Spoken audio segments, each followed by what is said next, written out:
आपका मेरे चैनल कल मंजिरा रंजिनी में स्वागत है।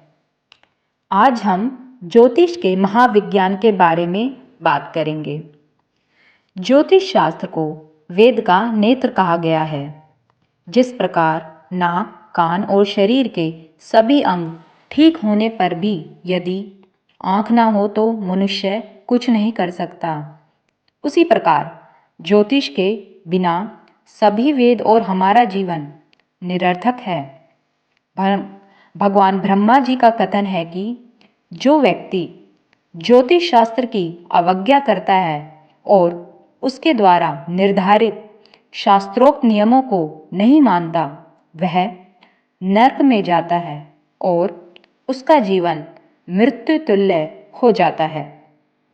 ज्योतिषाचार्य कुंडली का मिलान करते हुए नाड़ी दोष को ध्यान से नहीं देखते, जिसके कारण वर और वधू का जीवन नरक के समान हो जाता है।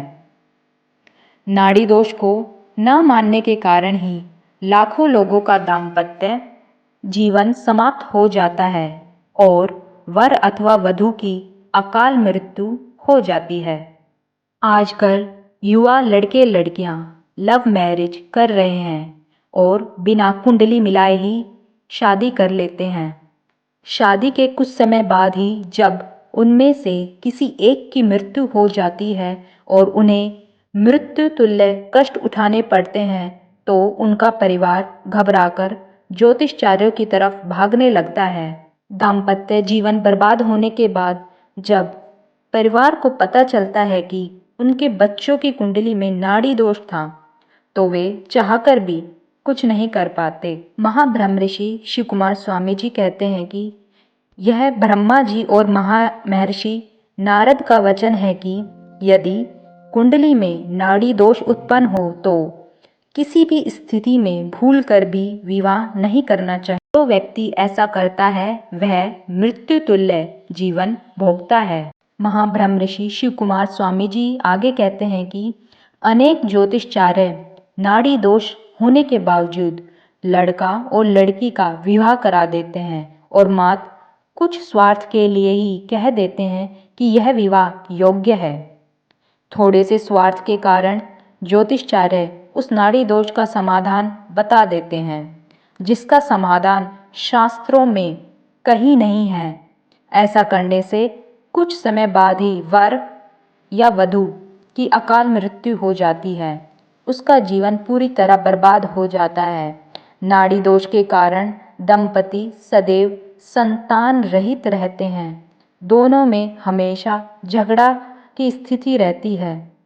लड़के का कारोबार चलना बंद हो जाता है और लड़का और लड़की दोनों की तरह तरह के रोगों से ग्रस्त हो जाते हैं।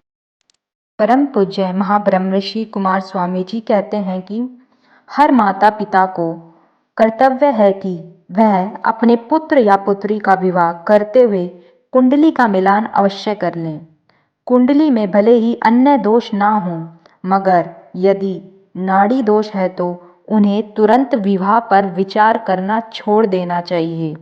शास्त्रों में ऐसे विवाह को वर्जित बताया गया है और नाड़ी दोष का कोई शास्त्रोक्त समाधान वेदों में और शास्त्रों में देखने को नहीं मिलता। ब्रह्मा जी कहते हैं कि जो लड़का लड़की नाड़ी दोष को नकार कर विवाह के बंधन में बंध जाते हैं, उन्हें भयंकर परिणाम भोगने पड़ते हैं। स्वयं महर्षि वशिष्ठ का भी यही कथन है कि कुंडली में सभी गुण मौजूद होने पर भी यदि नाड़ी दोष में विवाह कर लिया जाए तो निश्चित रूप से मृत्यु हो जाती है। ऐसा विवाह महा अनिष्टकारी होता है।